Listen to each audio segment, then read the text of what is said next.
Okay, everybody comfortable? Cell phones off, right? Okay, here we go.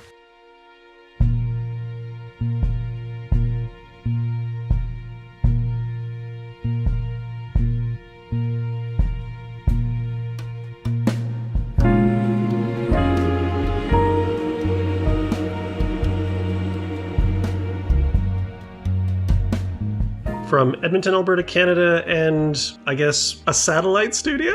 Sure. We are not in the palatial FYC studio, but this is Quick Considerations. This is the new mini format that came up with to review movies that I go to see, like sneak previews. And the last time I did it was for Ad Astra, and I had for that episode a guest host, and that was the inimitable Miss Sulya Fenichel, who is also with me on this episode. How you doing, Sulya? I am well. Thank you for having me again. So this time around, the movie that we got in to see was a brand new legal drama called from Warner Brothers called Just Mercy, which was written and directed by Destin Daniel Cretton and Andrew Lanham, based on the based on the book by Bryan Stevenson. And it stars Malcolm B. Jordan, Jamie Foxx, Brie Larson, Rafe Spall, Tim Blake Nelson, and a handful of other people. Yeah. Essentially, the story behind the film is Jamie Foxx. He's a death row inmate falsely accused. And Michael B. Jordan is a young Harvard lawyer who moves to Alabama to represent death row inmates who cannot afford legal counsel, and to basically look at their cases and provide justice where there may be none. Yeah, and I think it's probably important to note that he is African American as well. I mean, we know that because of the actor. I kind of thought that was implied. but I feel like it's important. I mean, for somebody who might not know who the actor is, to mention that he is a young African American man at a time and a place in the 80s who got into Harvard Law and chose to go to Alabama, right? And that it is a biopic. So this is an actual human, who did those things. Because that's not nothing.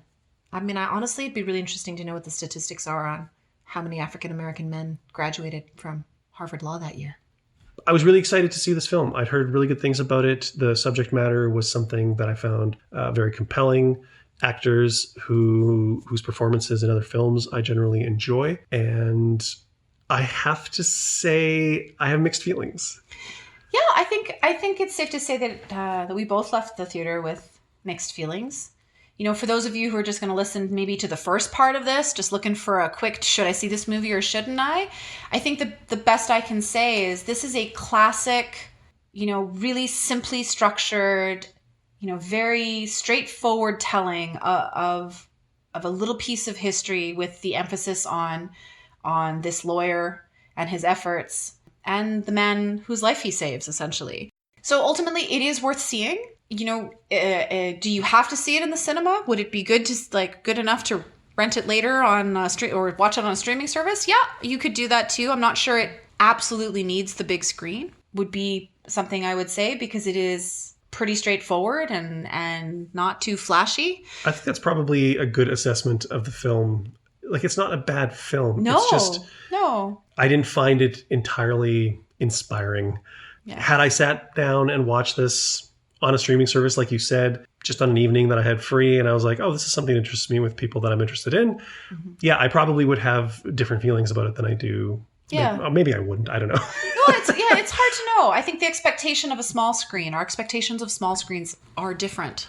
They've shifted a lot, the technology, but I do, for me anyway, based on my age, my demographic, all of those things, I do have expectations of the big screen. I think I was expecting a little bit more of this film, though, considering the subject matter, considering the political climate that we live in, particularly those of us down south below the 49th parallel, our neighbors to the south. Yeah. And as I don't want to say necessarily unmoved, but as mildly blasé as we were at the end of the film, there were statistics that were being put up, like while the credits were running, that had both of us just shocked, kind of gobsmacked. Yeah. And those things had more impact for me than a lot of the moments in the film, the previous 110 minutes or whatever it was. Yeah.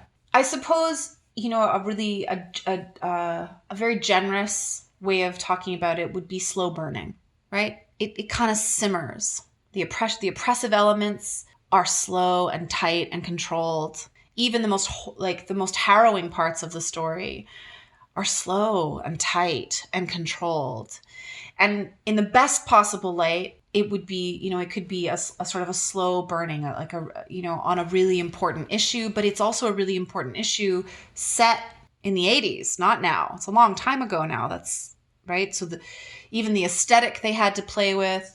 We talked about the possibility of an homage to Kill a Mockingbird, which is referenced multiple times. The film takes place in Monroeville. Mm-hmm. Yes. Or part of the film takes place in Monroeville. Yeah. And that is the home of Harper Lee, where she wrote To Kill a Mockingbird. So there are these very overt references to the story, to Atticus Finch. And it kind of felt like they were trying to use it as a shorthand to me. Mm-hmm. Because, it is a very similar case. But that film has more of an emotional impact for me, and it resonates more with me than this film does. And this film exists in a time where I feel like it could have done a lot more with the material that it had. Right. I feel like... And with the marketing that Warner Brothers put behind this... I saw none of that marketing. Well, you saw a little bit of the marketing because they played some of the ads before the film, where they showed the cast of the film talking about the injustice. Yeah, but that was specifically targeted to a Canadian audience. And there's probably an ad running in America that's probably targeted to the American. And I do think it's really important. You may mention the 49th parallel, but above the 49th parallel, this film is entirely and completely relevant as well. Yeah. The demographics of who's incarcerated and who's fighting for them might be slightly different, but and some of the laws and some of the history, but the issues are. And in that ad, powerful. which is essentially for Innocence Canada, which is an organization here, which is probably very similar to the EJI, what was it called? Equal Justice Initiative? Yes. Yeah, which was created by Bryan Stevenson, who is the main character of the film and the writer of the book it's based on. Even Bryan Stevenson mentions instances in Canada where people were thrown in prison and later found to be innocent and released, and kind of saying like this is a universal problem. Yeah. Yeah. So when you introduced the film, you referred to it as a legal film. And at first, a part of me was like, is this a legal film? It's a legal drama. No, and I agree. But it took me a little minute to get there. And now I'm thinking that... It has a court scene. It has several court scenes. I don't know. Legal drama has... I don't know. But it is also a biopic. And so I think maybe some of where the film could have fed its own soul... And breathed a little more life into its own passion, because there's all this passion there, but I feel like it got locked up by something. And now I'm wondering if the thing it got locked up by was a structural choice. It got caught between making a story that is about a single case, a really important case, and making a story about a man. I think you've hit the nail on the head there. Because as soon as you started talking about that, I was thinking the exact same thing, where is the movie about the case? Is the movie about Johnny D, who is the man on death row? The man on death row. Is the movie about Bryan Stevenson? Is the movie about social injustice? And it chooses to be about all of those things. And I think it loses out because it loses out. It's like the Bo Jackson of legal dramas. few too many cooks in the kitchen in a way. Yeah, that may be it. But at the end of the day, I was moved. I learned things. There's definitely an audience for this film, because during some of the quieter scenes, about 2/3 of the way through, I heard sniffling in the theater. I heard, absolutely, people were reacting emotionally to this film. Yeah, credits came up and a woman behind me was through tears saying, "Oh, that was so good." So it I think part of it may be about demographics and exposure to certain ideas, and we did discuss that maybe this film was preaching to the choir for us. Yes, that for people who, albeit still I'm like a wildly white privileged woman, I do try at least to learn what I can about this type of injustice. I was raised in a home that talked about injustice with an advocate for a father, no less, who fought for people in a couple of different cities and different capacities. So the idea of fighting for someone passionately, determinedly, using the law and the idealized purity of the law in a way, like that the law is what allows us to be good if we use it properly, right? Use the rules, use them well so that you can get what you need done in a just and merciful manner. But you mentioned passion, and I think passion was something that was sadly missing from this film because... It's in the case. It's in the man, but not in the telling. Yes. Yes. Because the fact that he's there and the fact that he... Like, there's a couple of times where bad stuff is happening because he's coming and he is rocking the boat. Yeah. Hugely. And, you know, people get threatened. And it feels like it's thrown in there. Like, there's a scene where one of the characters has their family threatened for being a party to this. Mm-hmm. You know, basically stop working for this person or, you know, get out of Riverdale. Yeah, right. But that's the last you hear of it. It's Yeah. thrown in for color. You know, it's not like a seasoning in the recipe. It's garnish on top. It's parsley. It's just... Yeah. You can eat it if you want, or you can just dispose of it. Like Yeah. it didn't resonate for me because it was so clearly... I mean, I think I mentioned the paint by numbers. You did. Early on. And I think They were that checking is... boxes. Yes, and that is fair, but I think the more important piece is what we were talking about just a quick minute ago about they were paint by numbers, but it's like there were 3 different paintings. It's a triptych. Yeah, there you go. It's a triptych, but they weren't able to actually totally finish all 3, right? I agree. So I agree. yeah, and so there are these little beautiful moments, and they're definitely powerful moments. And if you are not familiar with these systems of oppression and you are not aware, you know, and I wasn't specifically aware of this man and this organization, so I'm grateful I saw this film, and I'm grateful to be exposed to these stories and to know that he's still practicing. This is a living human being who's built a powerful organization, is getting some light shone on that. I think that's wonderful at a very important time to shine light on it. But yeah, overall, I feel like it just misses what could have been quite extraordinary, actually. But it's not a huge miss. It's like a soft miss. It's kind of like the whole film. It just kind of... I feel like there hasn't been a film like this in a while. Like, there was a time where there was like a spate of the legal injustice films and the lawyer, you know, struggling to fight the oppressive institutions that are, you know, imprisoning people and holding the poor down. So in that instance, I was really looking forward to this film because I was like, we haven't had something like this in a while, and it's like it's an all-star cast. Oh, like, yeah. Like there's Oscar winners in this, but yeah, I can't even say like swing and a miss because it lands just not great. That's the thing. There's all this good stuff there, but it doesn't quite live up to its own intentions. You laugh at some of the jokes. Yeah. You cringe at some of the horrible things, but it doesn't like stick with you after you, or it didn't stick with me after leaving the theater, other than the conversation we had in the car on the way to the satellite studio here. Yeah, and I felt in some instances, some little parts of it felt, and perhaps this might be the right word, and it's unfortunate because I don't think it was necessary. I think the material could have spoken in other ways. I feel like perhaps the voice that let it down was a more pedantic one.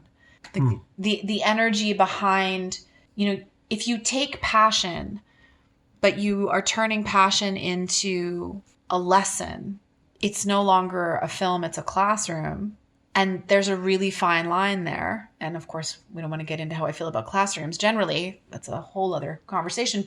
And I feel like maybe that is also part of why it doesn't quite connect, right? There's so much beauty to hold on to in what these people were doing and the grace with which they did it. I feel like some of that might fall on the writer-director as well, because... That is actually what I'm talking about. I'm not even really talking about the performances or, you know, I'm talking about the choices. All of these people are capable of better performances than you get in this film. I agree.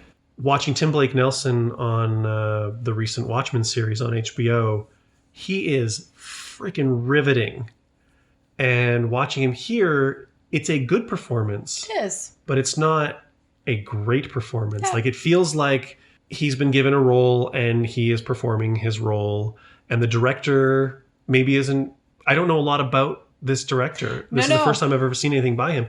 You know, sometimes you have directors who are able to just draw out more than that kind of good enough performance, right? And it wasn't like... It didn't have any real visual flair to it. No. So it had nothing to sort of compensate for its very middle of the road not quite sure what it wants to be. Yeah. I'm coming back to the word I used a moment ago. It's like something opened up when I said it. I said grace, right? And I feel like perhaps the creative team fell in love with the grace of these actual human beings, which means they're not fully human on the screen, because no human being is just their grace. No human being. So you don't get the whole person of any of these people, really. You get a moment, but you don't get a person. You get little moments stacked together, but not a whole person. And none of them, again, because it's a triptych and they couldn't quite choose what they were focusing on. But I do think maybe what I was calling slow simmering, what I was calling, maybe it was a kind of an attachment to wanting to portray grace. Very possibly. And Bryan Stevenson, I believe, was at least partially involved with the production. I mean, I feel like it'd be interesting to find out. I would not be surprised. But the reason someone would choose to tell his story, and certainly the way the character is portrayed, he handles things with grace. And so does Jamie Foxx's character. So does the man on death row. He handles everything with grace. The way he treats his friends, the way he owns his own mistakes. Mm-hmm. There is a tremendous amount of grace in this film, but that's not always enough to make a whole story resonate and connect and become its full self, because it's only one piece. It's not enough. So I think for me, what I'm starting to piece together here is that, and it's not that I wanted yet more numbers in the paint by numbers. Oh, we need an outburst, or we need a, now I need to know that the lawyer has a failed marriage. It's not, I don't want more paint by numbers, but I feel like it would have been nice to see more tone in more scope in the characters. When you started talking about that, I suddenly imagined Michael B. Jordan, really respecting and admiring Bryan Stevenson. And instead of building a character and really inhabiting a character, he was playing Bryan Stevenson. Maybe. And playing a version of Bryan Stevenson that might not be the full man, right? But the man who's talking to people about his work. And I've seen Michael B. Jordan put in performances where he sucks me in. Right. I recognize his face. You want to go back to The Wire and playing Wallace as a little kid. I was sucked into him there. Right. And he's been in a ton of things since then. Okay. So, but he's been in a lot of stuff. Right. And yeah, it was almost like this material is too important. You know what I mean? Yeah, well, and it is, right? So how do you honor this is foundational case law. I am sure that the case law that they are making this film about has gone on to save a lot more lives. And not just for them, because the statistics are given at the end of the film. They are, but the statistics are given just for that organization, not for other organizations who are able to use this case law to support themselves in other places. And that is the beauty of common law. That is, right?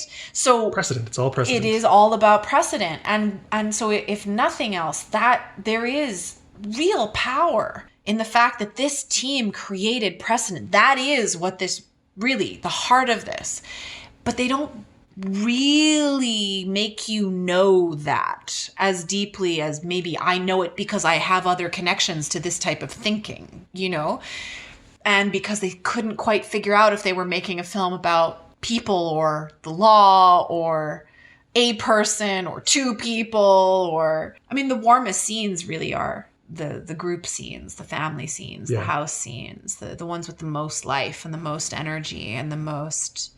our mandate here is to be non-spoiler. Yes. And I feel like there's a lot of specific things we could talk about that would illuminate some of our choices. Yeah. But as it is, this is the spoiler-free conversation about a brand new film. And... I think if we keep talking about this, we're just going to be talking in circles. Yeah, exactly. We can't talk specifics. No, exactly. So I think we've kind of landed in a place where we've highlighted a few.